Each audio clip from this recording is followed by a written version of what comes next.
Hey everybody, welcome back to Ready Steady Play. Good to see you. Hey. So I usually call these the final thoughts, but I think I've called this one first impressions because this is a Kickstarter prototype, and so it feels a bit premature to arrive at our final thoughts before the game's even published. But we've just played through the whole game on the channel, so if you've missed it, please do go and check it out. But otherwise, we're talking about Alter Traps of the Deep from Clever Green Games, which may be on Kickstarter. Some point in the future, past, present. There's probably links in this video. There you go. There's probably. Editor Mike, you're doing future yourself a job. Post-production work for me. Yay.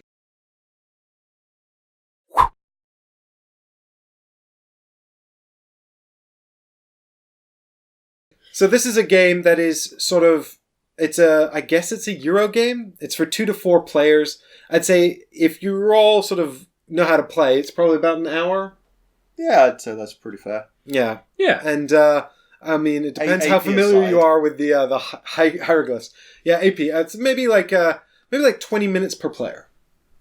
You know? That's not bad. It is surprisingly quick rounds.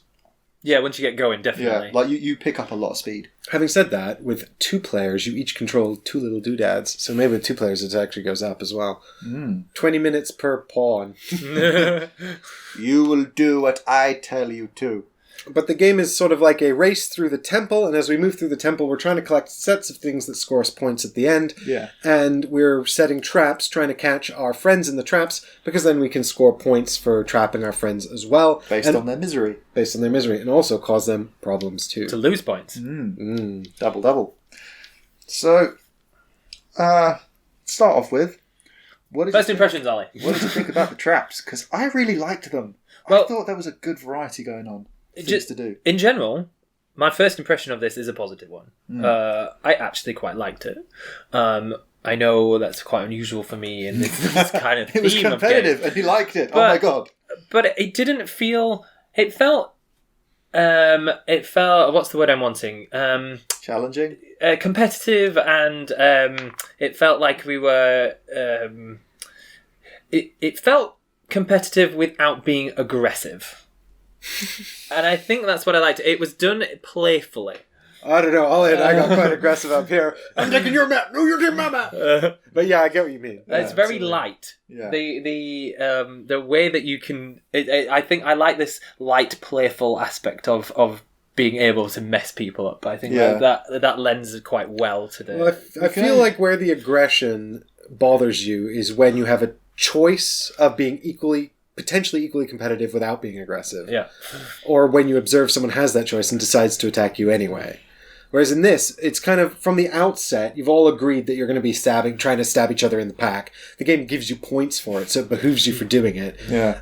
And so you really want to be sort of we've all agreed we're going to be dicking each other over for the next however long it takes. Yeah.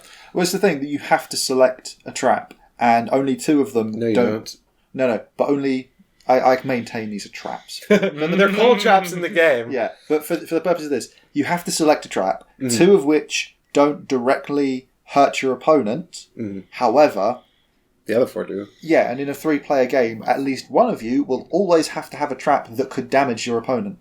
Yeah, and so these 2 can still dick over your opponents as well. I mean, it's subtle, but this one being like, I'm going to take the thing you wanted. Or this, I'm going to take the thing you wanted by getting extra movement. So you have to select one every turn. So you go, I wanted that one, I wanted this, whatever. But having the turn order impacted as well means that if you always pick the most dickish one to do, you might actually be doing yourself a disservice to do it. But I think there's also an element of... you can't plan for everything. No, not even close. And this is where you could struggle, really, because you can't plan the optimal move because you have no idea what other people have done, how other people are going to interact. Yeah. I was going to say it's sort of an action selection game, right? Where you're sort of this is all about sort of limiting your opponent's options, and then the next step is all about making the most of the actions you've got available to you. Yeah. And if it's action selection, it's also risk management. You know, it's like where are the optimal point areas for me to score points? How big of a risk is it for me to try and get those things? And you're weighing up risks like the traps that have been set, your opponent's taking the pieces you want before you can get there, moving ahead of you. Sometimes you might take a suboptimal trap option in order to become first in turn order. And I like that a lot. But what I also really like actually about the game is that when you are picking the traps, pretty much all the cognitive load is up front. Yeah. So we're all sitting there sort of doing all the planning at the same time, and then someone will do something, and maybe that changes your mind a bit, maybe it doesn't, maybe you already thought, well, if they do that, I'm going to do this. But all that cognitive load kind of comes out at the same time, and then it's more just a case of executing the best plan available to you based on what everyone else did. Yeah. So it felt very fast and very sort of clip. Even when we were all waiting, doing nothing, we were all we could all use that time fruitfully. Yeah. Yeah. I did like the fact that the fate or the favor points didn't have The glory. Favor, glory, grace. 3 versions of it. That could be potentially confusing, but that obviously wouldn't happen in the... But I like the fact that although this is a final score mechanic, and it's good to have, it doesn't impact you during the game. So you can look at that and go, I can see how some of the final score is going to go, but you could be a lot lower down on that and still win because of the gems you've picked. Mm. And it means that you're not going to be overly punished for not having your traps go off, or you're not going to be too badly done by if when you are really, really, really badly injured, that starts to go down. Mm. So I like that that's sort of balanced between... Most endgame scoring stuff is really obvious when people start winning. Well, and it presents you with these really interesting choices, because you might find yourself in a position where you can give up health or glory to grab like the 6th or 7th green gem. Yeah. And you're sort of thinking, what is that worth to me? If you sacrifice a bunch of hit points and glory points to get like a purple gem, then that's on you, man. That's a bad play. That's a bad but decision. If you've already picked up all those green gems, they're suddenly a lot more valuable to you. And what's advantageous about that is your opponents probably don't have many of them either. So that's but I like how it presents you with all these different avenues. It's similar, to this key decision point I had to make in round 6 when I had to choose between trying to go for the heart of the mountain or just coming onto this board and gathering more gems. And even though I went for the heart of the mountain and I got 35 points out of it, I'm still not entirely sure that was the right choice. Because I mean, it's kind of hard to argue on that because you beat me by 11. Okay, but by the same token, you could have taken a lot of the points away from me that I got on that last board. So yeah, it could have gone either way. But what I meant was just that if I'd gone up here and done the other plan, the backup plan I had, I don't know whether how the scores would have turned out, and whether it would have been more or less in my favor.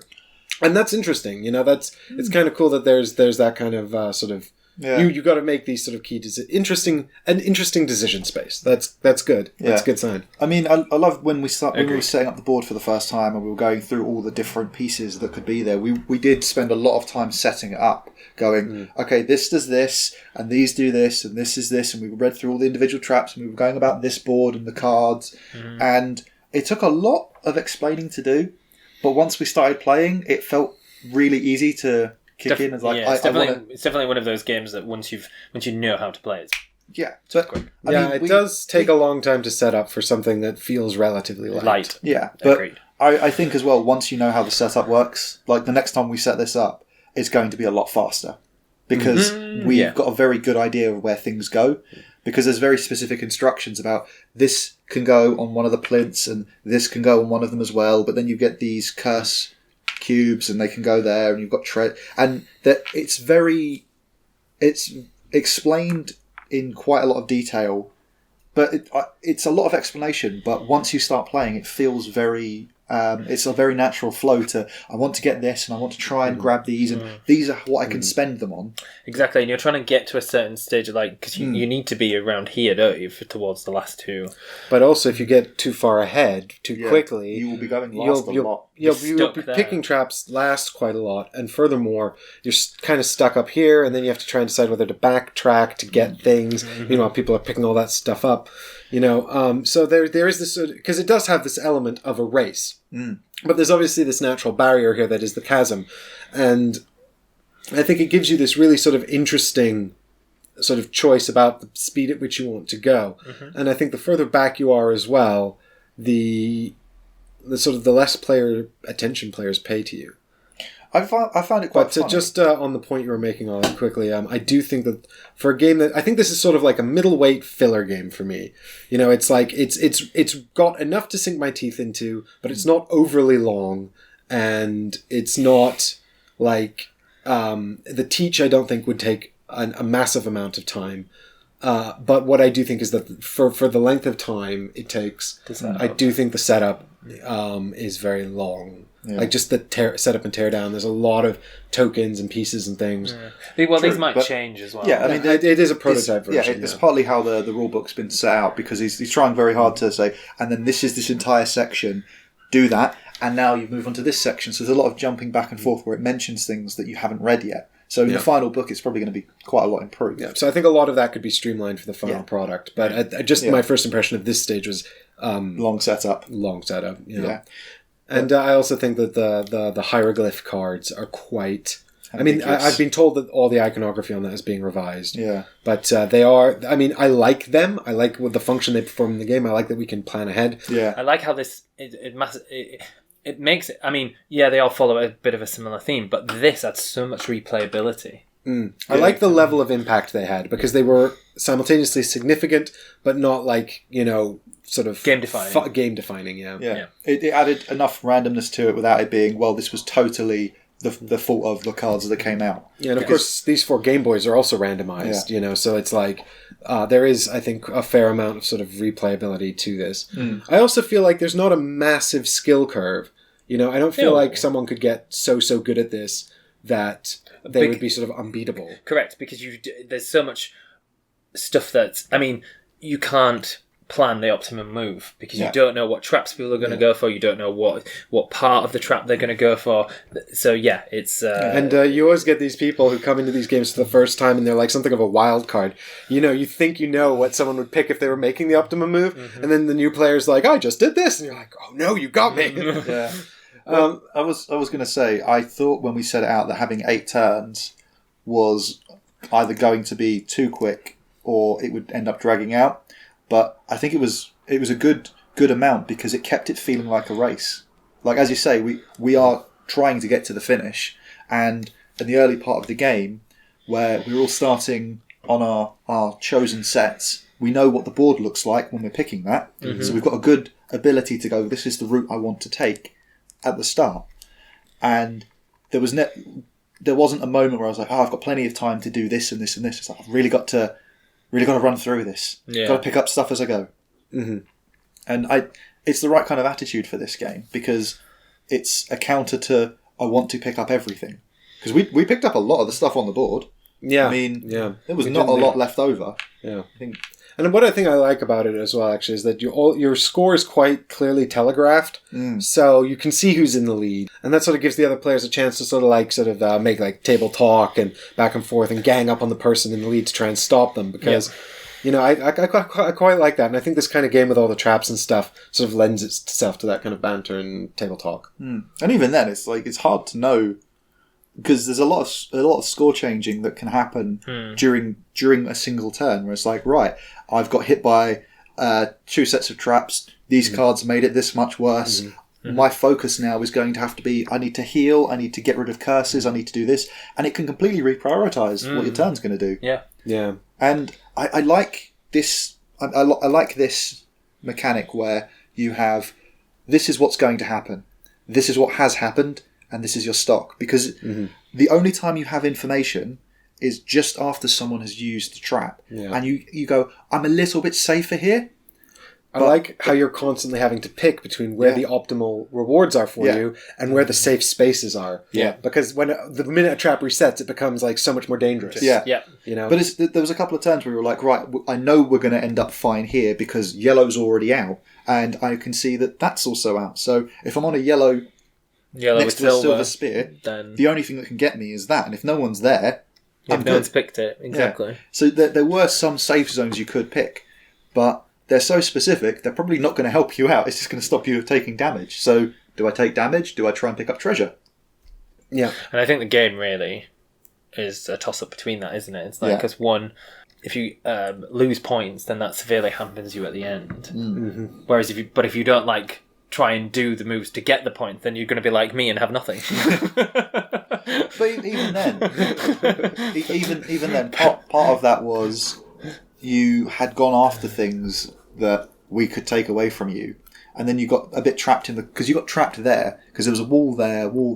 There was a couple of times in this playthrough that we did, if you go back and look at it, where I was like, "Oh, I didn't see that there." Yeah, but that's first impressions, and yeah, I mean, I do have a concern. Sorry, Ollie, that the spikes and the arrow walls, the icons are all the same and just delineated by color. Same with the tiles. So this is going to be a really hard time for example, our friend Chris Britton, who's colorblind. Yeah. So I do think that each different color spearhead should be a different shape, and each of these 3 arrow types, spitting arrows here, should be different shapes as well, because then you could quite easily see the difference without necessarily registering the color. And the patterns on these tiles, instead of all of them being stonework, you could have like wooden boards, stonework, and maybe like sort of rough chasm or something. I mean, to make it more visually pronounced, especially for the people who have issues with colors. Just going on from that, I do like the fact that it's stone steps, but I think if maybe they added a sort of background design, so all the green ones had, say, a swirl pattern on some of the stones, all of the yellow ones. I'm not saying get rid of the colours. I'm just saying in addition to them. I do like that it's done as stone, because it's part of the theme that this is an underwater old temple. Mm-hmm. Well, I say underwater. I'm going from the deep part of the and the flood. Yeah, this is more sort of a tip for the when the campaign comes out. I'd say there, and also like clear divisors on this board, because that spectrum of red is going to be a real problem for someone. Well, it was a problem for me until you pointed it out. I hadn't even noticed that they were slightly different colours. I was like, I need to get to the 10. I need to be in the middle. I need to cross that line. Oh no, I don't. Cheers, Mike. Gave me an extra move. Oh yeah, and they're connected, aren't they? And they're not connected when it goes into the next step. Yeah. Even if it was just like, so I guess there is a visual representation, but maybe more pronounced. Yeah, just it's like a. I mean, wrap around. There's space there for it. Yeah. And I like how this game turned out. It's a prototype, and yet it's completely playable, and it's fun. Yeah, it's rare that you can say that about a prototype. That they're still working on the game, they're still going to do development, but with some minor changes, I'd say this is not far off. Mm-hmm. Not far off. Yeah, I would like to say that I've got lots of cool pieces of advice, but to be honest, I don't know whether or... Because I was going to say I had some concerns about balancing, but to be honest, like you said, it's a prototype, and I don't know how much work's been done on balancing anyway. And it might just be my reservations based on the limited play experience that we've had as a group. So I'm not going to mention any of that stuff. But I would... And also all I'll say is that, I had a really good time playing it. I really do like... I just really like the flow of the game. I really like how it's sort of all thinky at the same time. And then we all kind of execute our plans, and you get these, oh no moments, or I got you moments. And it really comes together in a sort of a fun way. My one question, what's this one for? Because I have a feeling it's like if you get enough of the little curses, you just get a big curse and it represents a number I curse you! Yeah. It's like if you get 4 curses, 2 times. Those are, I don't know what those are. They weren't in the book, and I was like, I was waiting for these tokens to come up. Oh, I was going to say, actually, one thing I was going to say was that in the 2-player game, you both control 2 pawns. Yeah. And I'm worried that the cognitive load of that might be just too much. To be fair, you probably just have to be a lot more loose with yourself and go for it. I think that's where if you hit yourself with a trap, you don't get any favour or grace because the god isn't pleased with you.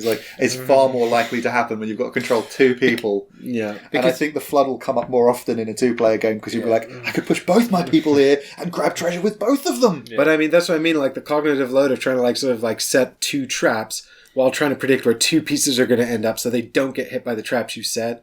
That seems like too much. This felt like the right amount. I was never like, I cannot parse this at all. I sort of had some idea about what was going on the whole time. Yeah, I have to admit, when I saw this getting set out, I thought this is going to be really, really difficult to follow, but it wasn't at all, and it was pleasantly surprised. But I have to admit, it's good. It's saying good things about the game design that it looks much more complex than it is because everything fits together. Yeah. I mean, the only thing we had to look up really were the hieroglyphs because we wanted to make sense of them.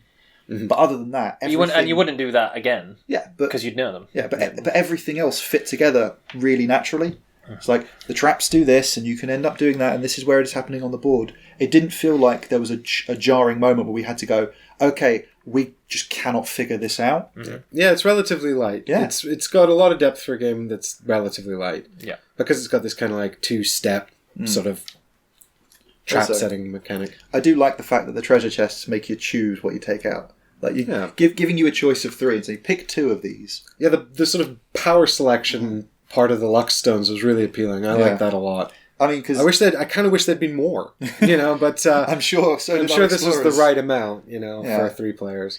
But that's the thing. Like, if we've got more players, we'll have bigger boards. There will be more out, but there'll also be a lot more competition for them.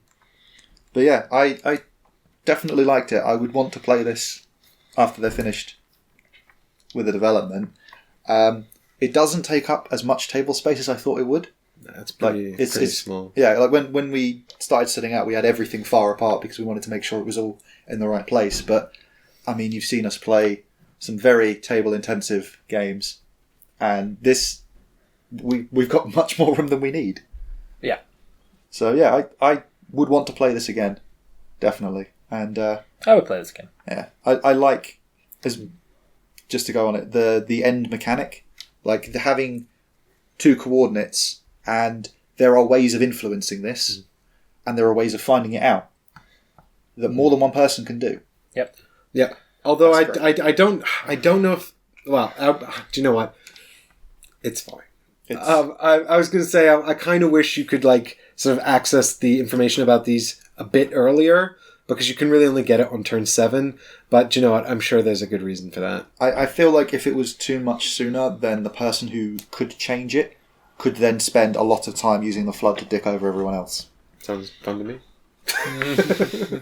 Anyway, I think that wraps up our thoughts on Altars, Traps from the Deep. Yeah. So thanks so much for coming on this adventure, guys, and check the video somewhere for links to the Kickstarter if it's running.